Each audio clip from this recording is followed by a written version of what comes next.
En marche. Merci Madame la Présidente et merci Madame Courrèges pour votre exposé très clair qui nous permet de mieux appréhender les enjeux auxquels l'Agence de la biomédecine est actuellement confrontée, les grands chantiers qui seront les siens pour les prochaines années. J'aimerais pour ma part vous interroger sur les axes transversaux de votre contrat d'objectifs et de performance donc pour la période 2017-2021, plus particulièrement sur les formations développées par l'Agence à destination des professionnels de santé. L'Agence de biomédecine œuvre pour garantir l'évolution des techniques, l'actualisation des compétences des professionnels de santé et développe également des formations axées sur la relation avec les patients et leurs familles. En effet, et je salue par la même occasion les récents travaux menés par notre collègue Jean-Louis Touraine sur le don d'organes, la formation des professionnels de santé revêt une importance capitale dans ce qui constitue son cœur de mission, le don et la greffe d'organes. Son rôle est évidemment clé dans la formation des coordinations hospitalières de prélèvement, mais j'aurais souhaité en savoir plus sur les formations développées de manière plus large à destination des autres professionnels de santé susceptibles d'être en contact avec les familles endeuillées, notamment je pense aux urgentistes et aux réanimateurs. Pouvez-vous à ce sujet détailler davantage les grandes lignes du contrat d'objectifs et de performance concernant la formation, comment améliorer la formation initiale puis tout au long de la vie des professionnels de santé?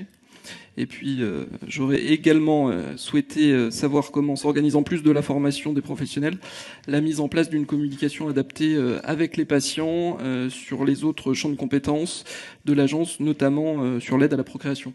Je vous remercie. Et je vous remercie de vos questions qui permettent d'insister sur l'importance de la formation des professionnels de santé. Alors, on fait l'agence de la biomédecine est organisme de formation et éligible au DPC. Il faut bien mesurer, bien évidemment, qu'on fait avec notre capacité de faire. On ne peut pas se démultiplier. On fait aussi en étant conscient que pour les hôpitaux, c'est souvent difficile non seulement de libérer du temps pour les professionnels, les anesthésistes, les réanimateurs, les urgentistes, c'est des gens qui sont extrêmement occupés, extrêmement mobilisés. Donc, on leur demande de consacrer un petit peu de temps pour entrer dans ces perspectives de formation. Ça nous a conduit à nous adapter, bien évidemment, notamment à développer de plus en plus les téléenseignements. On a mis en place une plateforme de téléenseignement pour pouvoir justement s'adapter, qu'ils puissent faire ces formations-là à des temps qui leur conviennent mieux, où ils sont peut-être un peu plus disponibles. Une préoccupation qu'on a eue aussi, c'est de développer le plus possible le présentiel, c'est-à-dire d'aller à la rencontre et de faire ça en région autant que faire possible, parce qu'on sait que c'est difficile pour eux d'être libérés. On essaye, mais c'est une réflexion qu'il faudra qu'on ait quand même à l'avenir aujourd'hui, d'avoir des formations qui soient le plus possible gratuites, hein, parce qu'on est bien conscient que ça a une charge pour les hôpitaux. Je dis bien qu'il va falloir qu'on y réfléchisse aussi, parce que de ce fait, notre capacité de faire n'est pas exactement la même que si les formations étaient payantes. Donc il y a peut-être une réflexion à mener suivant le type de formation. Une formation qui, de ce point de vue-là, est extrêmement importante, hein, c'est la formation des coordinations hospitalières de prélèvement, qu'on appelle la FCHP. C'est une formation qui est aujourd'hui gratuite, qui est sur 5 jours et qui a lieu 2 fois par an, où on essaye de former le maximum de personnes en fixant des priorités à la fois par les retours terrain. Jean-Louis Touraine évoquait les inégalités territoriales. C'est une façon d'agir sur les inégalités territoriales en ciblant les coordinations sur lesquelles on pense qu'il y a un besoin d'accompagnement qui soit plus important. Ces formations, on a bien évidemment fait évoluer pour tenir compte du nouveau cadre législatif. Une difficulté à laquelle on est confronté, c'est que la réalité du travail des coordinations hospitalières de prélèvement aujourd'hui, il y a 2 choses qui nous préoccupent. C'est que c'est de plus en plus souvent du temps fractionné. C'est-à-dire qu'on n'a pas forcément des gens qui sont à 100%. On peut avoir des gens qui sont à 50%. C'est déjà bien. Mais on peut avoir des gens qui sont à 10%. Voire on a des médecins coordinateurs où c'est en quelque sorte du temps additionnel. C'est-à-dire c'est une mission qui leur a été rajoutée en plus d'autres choses et qui est plutôt sous forme. On a des gens qui font des astreintes. Ces gens-là, il faut qu'on arrive aussi à les former, même s'ils n'ont pas forcément une implication à 100% de cette activité-là, parce qu'ils seront en contact avec les familles, avec les proches, et donc ils ont une responsabilité qui est tout aussi importante. Et je dirais même qu'il faudrait presque plus les former, parce qu'ils auront moins justement d'acquis de l'expérience, puisqu'ils auront moins d'occasions de se confronter à cette expérience du terrain. Et notre autre préoccupation, et ça avait été souligné d'ailleurs par la communication, c'est la problématique du turnover. Ce qu'on constate, c'est qu'il y a une accélération du turnover. Alors, je pense que ce n'est pas spécifique à l'activité des coordinations hospitalières, mais il faut quand même bien mesurer que l'activité des coordinations hospitalières de prélèvement, c'est une activité qui est extrêmement engageante, y compris émotionnellement, qui est extrêmement difficile, délicate. Vous retrouvez, votre quotidien, c'est quand même d'être au contact de familles qui sont en deuil, parfois qui en plus le réalisent dans des circonstances qui peuvent être absolument dramatiques. Donc c'est quelque chose qui est extrêmement exigeant, où il faut savoir trouver le bon équilibre entre l'empathie et la finalité de la mission. Et c'est vrai que ce turnover, pour nous, ça nous oblige à essayer d'être le plus présent possible pour continuer à former et à accompagner ces équipes. C'est aussi ça qui nous a fait évoluer dans la façon dont on intervient auprès des équipes de prélèvement. Donc, c'est une mission principale de nos services de régulation et d'appui. C'est pour ça qu'on est aussi présent sur le territoire. C'est aussi pour être au plus près des hôpitaux et des équipes. Où on a évolué d'un dispositif qui était de pure certification vers un dispositif d'audit, avec l'idée que l'audit, ça va nous permettre d'être plus à l'écoute et en proximité des équipes qui ont besoin d'un accompagnement spécifique. Et cet accompagnement spécifique, il peut être généré, par exemple, quand vous avez une coordination qui a été entièrement renouvelée, situation qui peut arriver. La formation, bien évidemment, elle doit aller vers l'ensemble des professionnels. C'est toute la chaîne de l'hôpital qui est fondamentalement impliquée dans le prélèvement et la greffe d'organes. Il faut bien le mesurer. Déjà, la façon dont les gens vont être accueillis à l'hôpital va être déterminante dans la façon dont ils vont appréhender le sujet. Donc, c'est tout le travail aussi vers les réanimateurs, c'est tout le travail vers les urgentistes.